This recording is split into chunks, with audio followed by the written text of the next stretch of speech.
Bueno, José Ángel, continuamos.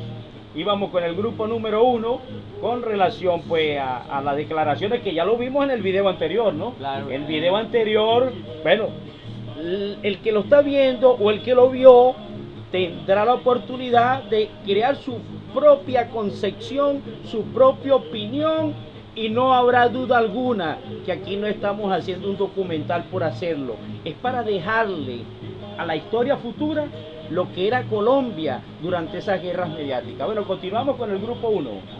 Bueno, la situación en Colombia se está presentando por la siguiente manera.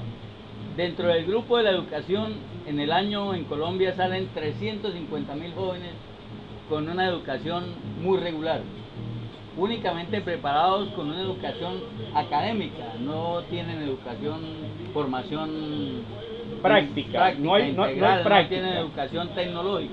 Entonces, ¿qué pasa? En el momento de salir estos jóvenes bachilleres, el 15% entra a las universidades, que tienen recursos, porque en Colombia para estudiar en la universidad hay que tener plata. El otro 15%, si tiene palancas políticas y logra pasar la barrera del SENA, entra al SENA.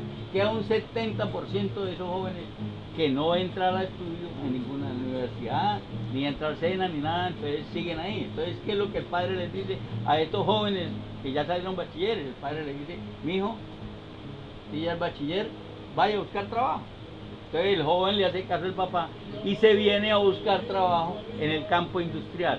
Por eso señalamos el cuarto grupo. Imagínate, el pobre muchacho con su carpeta aquí, pidiéndole que le den un empleo, que supuestamente ya está graduado, y entonces llega el gerente de la empresa y le dice: ¿y cuántos años de experiencia tienes tú, muchacho? No le pregunten. No, le pregunta decir, no, sí, que sí. digo yo. Bueno, entonces sí. Cuando el muchacho dice: no, yo no tengo experiencia, no me sirve. Mira el cartel, abstenerse, ¿entiendes? Los que no tengan experiencia. No, generalmente el industrial le dice: venga, joven, ¿usted qué sabe hacer? Entonces el joven le dice: yo soy bachiller, pero no sé hacer nada. Entonces esa barrera industrial no lo deja pasar. Entonces lo rechaza y lo manda para los centros de las ciudades.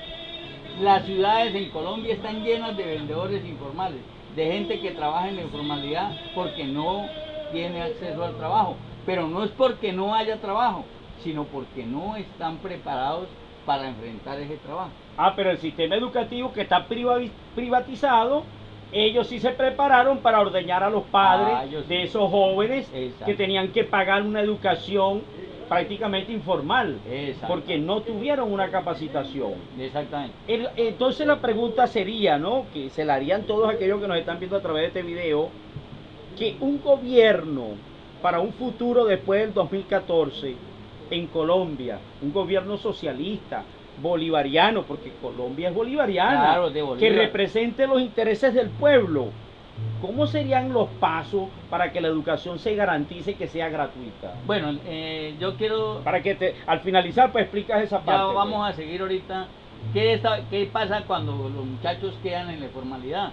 Entonces, de aquí, de estos grupos de las fuerzas militares, de la guerrilla, hay unos señores que llaman reclutadores, que cada año salen a esa materia prima, a ese mundo informal, a esa materia prima que está ahí.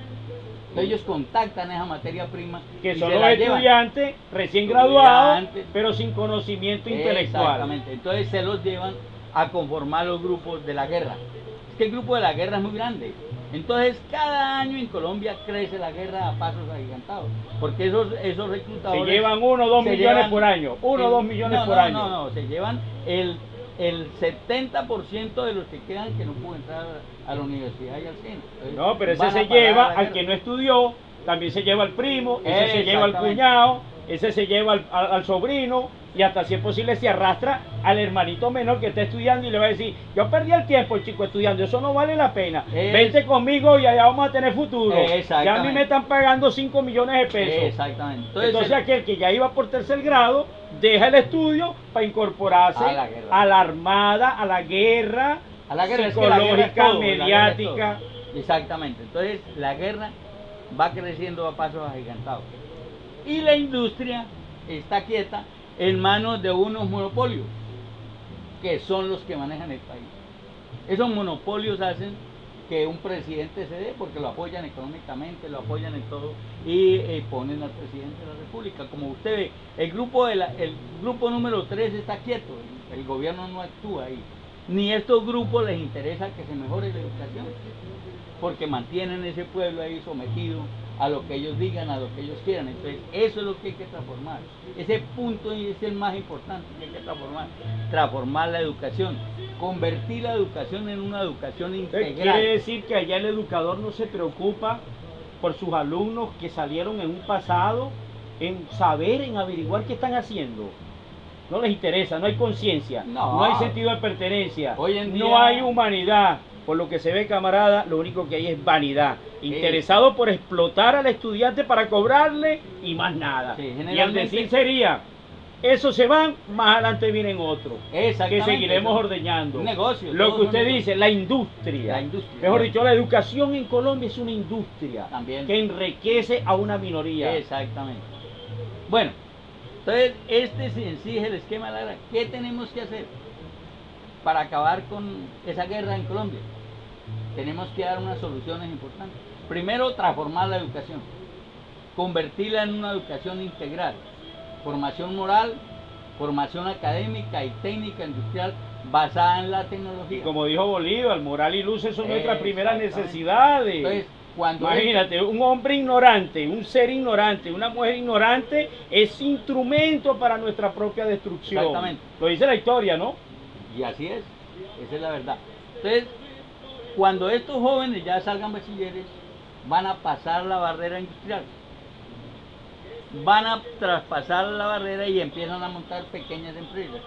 Y entonces trazamos una ley para acabar con los monopolios. Hace poquito se tramitó una ley antimonopolios y no fue aprobada porque los monopolios tienen en el mismo Senado de la República sus representantes que no dejan pasar esa ley. Queriendo decir que los senadores, los congresantes, todos están metidos en distintos monopolios. No les interesa esa ley. Pero la ley de tránsito sí, ¿no? Pero, claro, porque no es que se golpea el bolsillo del pendejo. Claro, el pobre. Que el bombillito no le prendió, que los cauchos están lisos, que la licencia se venció. No, y eso tiene un negocio el de las grúas.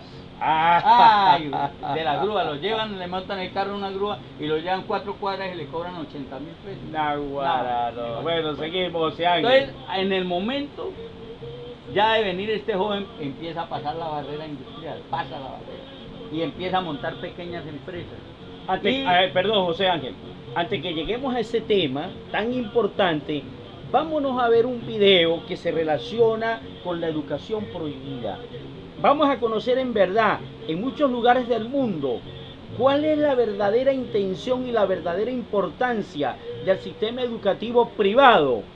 Tener solamente el interés de ordeñar a los padres y a los mismos hijos y devolvérselo a la sociedad como un saco de ignorancia. Vamos a ver el próximo video, José Ángel, que se relaciona con la educación prohibida.